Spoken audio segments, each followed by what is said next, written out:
ఒక పక్క ఇండస్ట్రీస్ రావాలి, కానీ రెండో పక్కన కూడా సేఫ్టీకి కూడా అంతే ప్రాధాన్యత ఇవ్వాలి. ఇక్కడ ఫార్మా కంపెనీలు మీరు చూస్తే సరిగా మేనేజ్ చేయకుండా, కానీ కారణాలు ఏమైనా కావచ్చు, జస్టిఫికేషన్ ఉండొచ్చు, జస్టిఫికేషన్ లేకపోవచ్చు, కానీ ప్రాపర్ ఎస్ఓపి ఫాలో కాలేదనేది క్లారిటీ. ఇది ఇంకా పూర్తిగా ఫుల్ ప్లెడ్జెల్లో ఈ సెక్యూరిటీ స్టాండర్డ్స్ కానీ ఇవి కూడా జరగలేదు. ఇప్పుడు ఇంకొక పక్కన చూస్తే లాస్ట్ 5 ఇయర్స్లో 119 ఇన్సిడెంట్స్ జరిగాయి. అందులో 120 మంది చనిపోయారు. ఇక్కడ పాయిజనస్ కెమికల్ కాదు, కానీ ఎక్స్ప్లోజివ్ కెమికల్.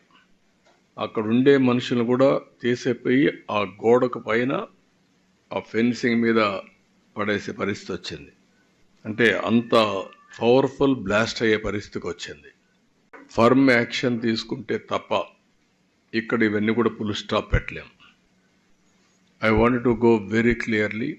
నేను ఒకసారి అప్పీల్ చేస్తున్నా ఆల్ ఇండస్ట్రియలిస్టులకి, మీరు కూడా ఈ రెడ్ కేటగిరీలో ఉండే ఇండస్ట్రీస్ అన్నీ మీరు జాగ్రత్తలు తీసుకోవాలి. ఇండస్ట్రీ రావాలి, ఎంప్లాయ్మెంట్ కావాలి, వెల్త్ క్రియేట్ చేయాలి. అదే సమయంలో ప్రజల సేఫ్టీ కూడా ఈక్వల్ ఇంపార్టెన్స్ ఇవ్వాలి. ఇంటర్నల్ ఆడిట్ చేసుకొని తద్వారా మీరు ఏమేం చేయాలో ప్రికాషన్స్ తీసుకోండి. ఈరోజు ఇంత సీరియస్ ఇష్యూ జరిగిన తర్వాత, ఇంతమంది చనిపోయిన తర్వాత ప్రమోటర్ ఎవరైతే ఫ్యాక్టరీ పెట్టాడో ఈ షుడ్ హ్యావ్ కమ్.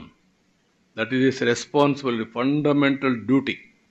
రాకుండా ఎక్కువ ప్లాంట్ మేనేజర్కి అప్పచెప్పేసి వెళ్ళిపోయే పరిస్థితికి వచ్చాడు. ఇంతవరకు మా అడ్మినిస్ట్రేషన్ కూడా టచ్ దగ్గర రాలేదు. అది కరెక్ట్ అప్రోచ్ కాదు. యజమాని సైడ్ లేం మేము, కానీ ఆంటర్ప్రెన్యూర్ నాడు కావాలి, వస్తేనే ఉద్యోగాలు వస్తాయి అనుకుంటాం. రేపు సంపద రాకపోతే ప్రభుత్వానికి ఆదాయం ఎక్కడి నుంచి వస్తుంది? జీరో పావర్టీ చేయాలంటే somebody has to create wealth create చేస్తే ప్రభుత్వానికి ఆదాయం వస్తుంది. ఆ డబ్బులు ఖర్చు పెడితే పేదవాళ్ళకి మళ్ళీ వెల్ఫేర్ కానీ డెవలప్మెంట్ కానీ చేస్తాం.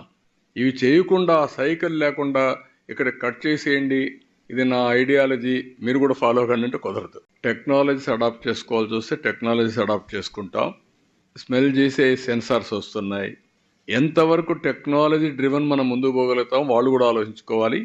అవసరమైతే గ్రూప్ ఆఫ్ ఇండస్ట్రీస్ మీటింగ్లు పెట్టి, వర్క్షాపులు పెట్టి ఇవన్నీ కూడా డిస్కస్ చేస్తాం. Public safety and at the same time environment ఫ్రెండ్లీగా ఏ విధంగా పోవాలన్నా ముందుకు పోతాం.